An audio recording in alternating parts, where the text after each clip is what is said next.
I want you to think about something you did that you were afraid to do.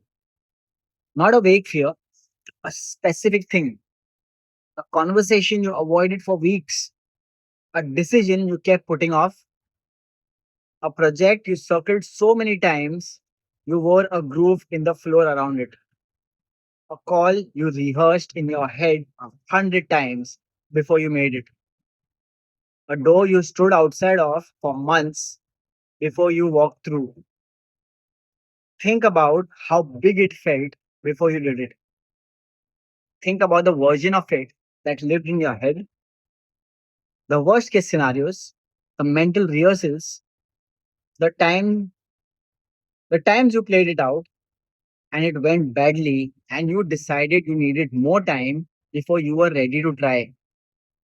Think about how much space it occupied, how often it surfaced, how you how it followed you into conversations that had nothing to do with it and woke you up at 3 in the morning and sat with you at dinner and rode with you in the car.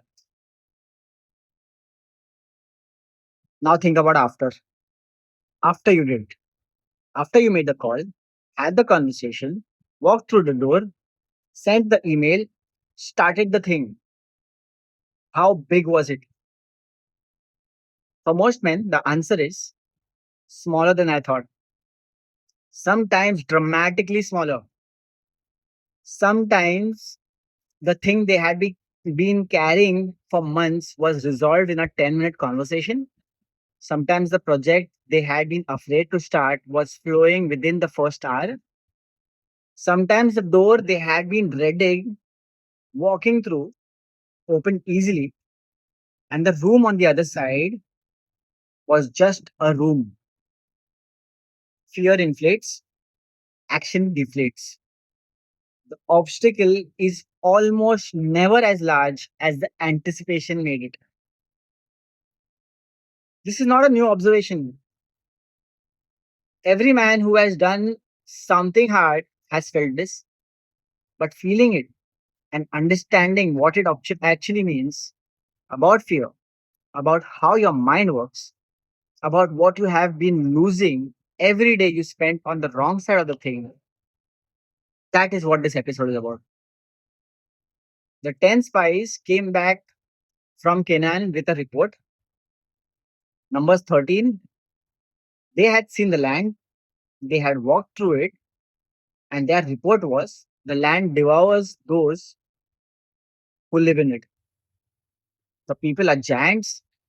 We seemed like grasshoppers in our own eyes. Grasshoppers. That is what fear does to a man's self perception. It does not just make the obstacle bigger, it makes him smaller. The giant in front of him grows, and the man looking at it shrinks simultaneously, the same amount of fear, until the gap between him and the thing he is facing looks completely uncrossable. But Caleb and Joshua saw the same land, walked through the same territory, looked at the same people, and their report was different. Do not be afraid of them. We will devour them. Their protection is gone. The Lord is with us. Same land, same giants, two completely different realities. Not because the facts were different, but because fear was not doing the interpreting for Caleb and Joshua. They saw what was actually there instead of what fear told them was there. And what was actually there was conquerable. It always is. Here is the part nobody talks about. Every day you spend looking at the hard thing before doing it, every day you spend in the anticipation, in the mental rehearsal, in the avoidance, you are paying a price, a real one, not a metaphorical price, an actual cost that is being drawn from something. It costs you time, that's the obvious one. The days and weeks and sometimes years that passed while you were getting ready to do the thing instead of doing the thing. That time is gone. It cannot be recovered, and the man you could have become through the doing of it the stronger, more capable, more confident version of you that exists on the other side of the hard thing. That man was delayed by exactly as long as you waited, but it cost you something else too. Something less visible, but more damaging. It costs you your own belief in yourself. Every day, a man looks at something he is afraid to do and does not do it. He sends himself a message. The message is, you are not the kind of man who does this. It is not spoken, it is not conscious, but it lands and it accumulates. And over time, accumulated weight of all the things he looked at and did not do builds a picture of himself, a settled, a quiet, deeply held conviction that he is the kind of man who stands outside doors rather than walking through them. You're not just losing time when you avoid the hard thing.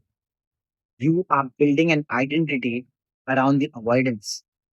And that identity becomes the thing that makes the next thing feel even bigger. Because now you are not just facing the obstacle, you're facing the obstacle as a man who has a history of not facing obstacles. Proverbs 29, verse 25. Fear of man will prove to be a snare.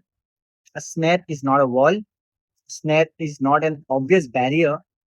A snare is something hidden in the path that catches you without you realizing you have been caught. Until you try to move and find, you cannot. That is what accumulated avoidance does.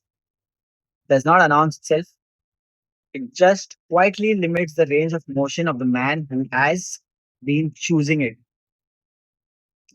And here is the cruel mathematics of it. The longer you wait, the bigger the thing gets in your head. Not because the thing is actually growing, because your mind, without the corrective data that only action can provide, defaults to worst case.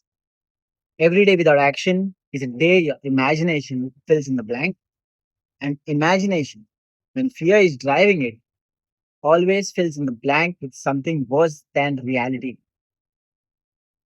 So the man who waits 6 months before making the hard call has been living with a version of that call in his head for 6 months that is absolutely, almost certainly worse than the call will actually be.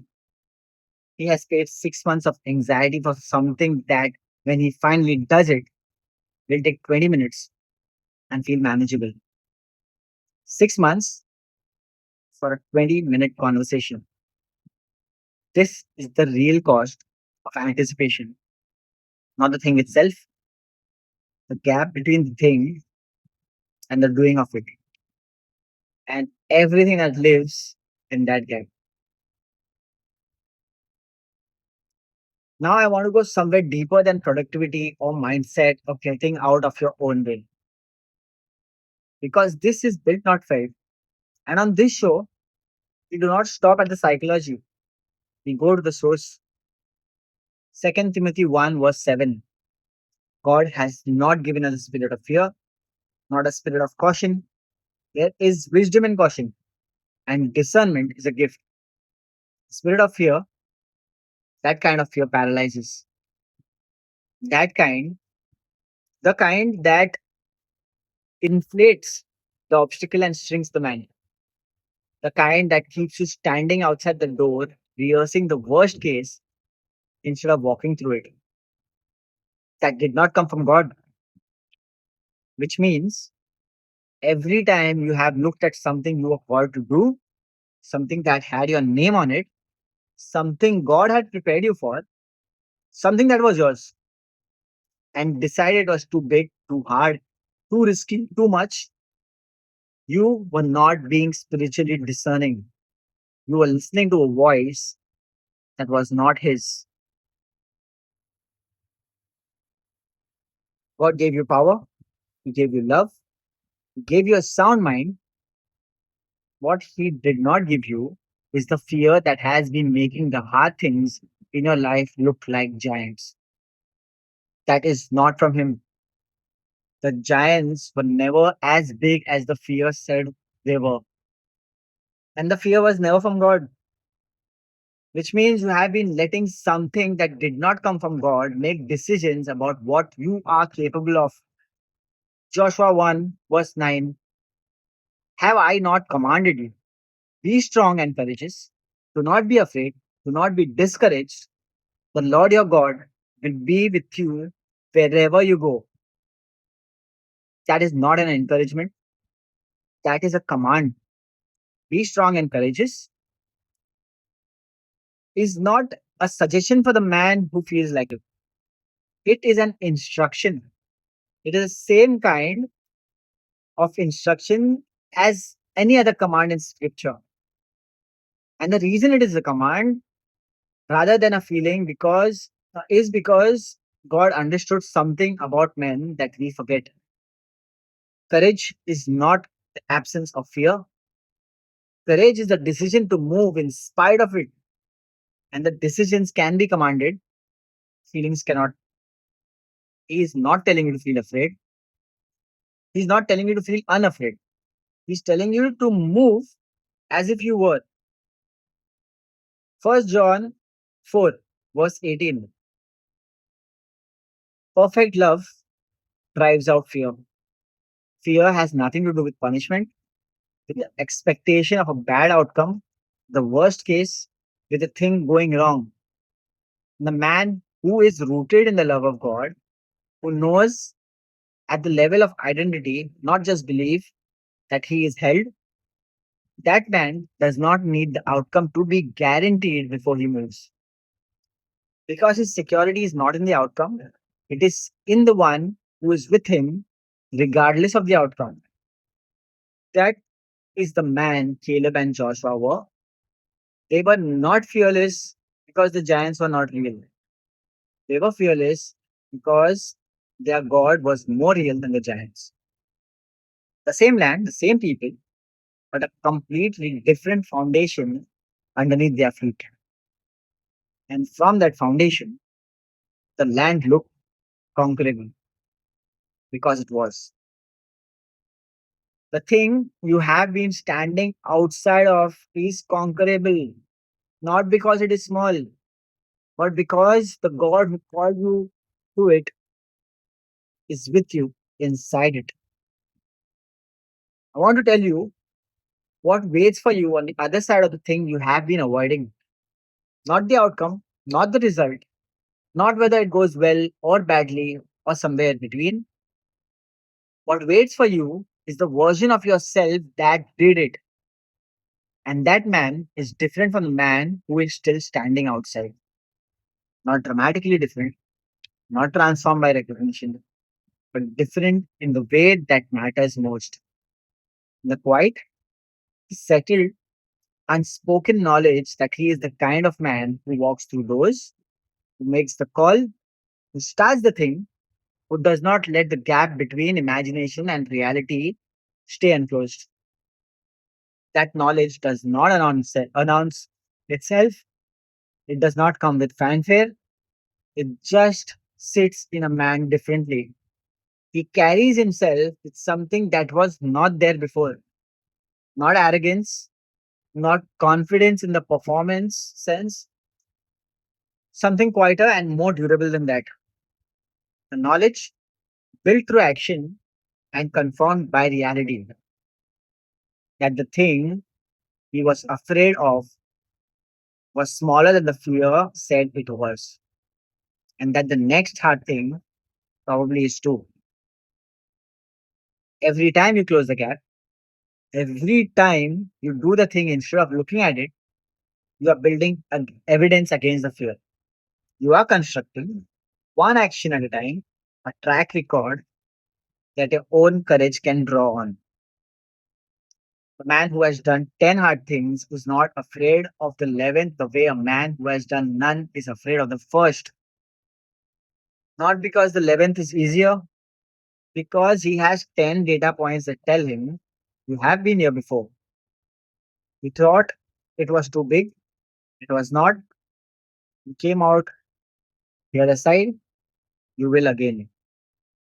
This is what action builds, not just the result of the thing, the man who did the thing, and that man is worth building. So here is what I'm asking you to do. Name the thing, the specific thing you have been looking at and making larger in your head, the thing that has been living in the anticipation for longer than it deserves. Conversation, decision, the start, the call, the door. I want you to ask yourself honestly, how much of what I believe about this thing is based on reality, and how much of it is based on what fear has been telling me about it while I stood here and did not move. Because fear has been building the case against this thing every day you waited. And the case it built is not an accurate picture, it is a worst case picture. It is a grasshopper picture. You, small, and the thing, enormous, and the gap between you, uncrossable. That picture is a lie. God has not given you a spirit of fear. He has given you power, love, and a sound mind. He has commanded you to be strong and courageous. He has told you He will be with you wherever you go, and He has prepared you through everything you have already been through, every hard thing you already have done for exactly this moment. Thing is not as big as it looks from here. It never is. The only way to find out is to do it. So go do it today, not when you feel ready, not when the fear settles, today, because the fear does not settle before the action, it settles through it. It looked impossible, then you did it, then you thought, that's it. That thought is coming, but only for the man who moves. I know what I've just asked you to walk back into. Some of you have been standing outside for a long time, and today is the day you stop rehearsing and start moving. That is going to feel wrong for the first few steps. Move anyway. The man on the other side of the door is worth meeting. This is built, not felt by the rice code. I'll see y'all in the next episode.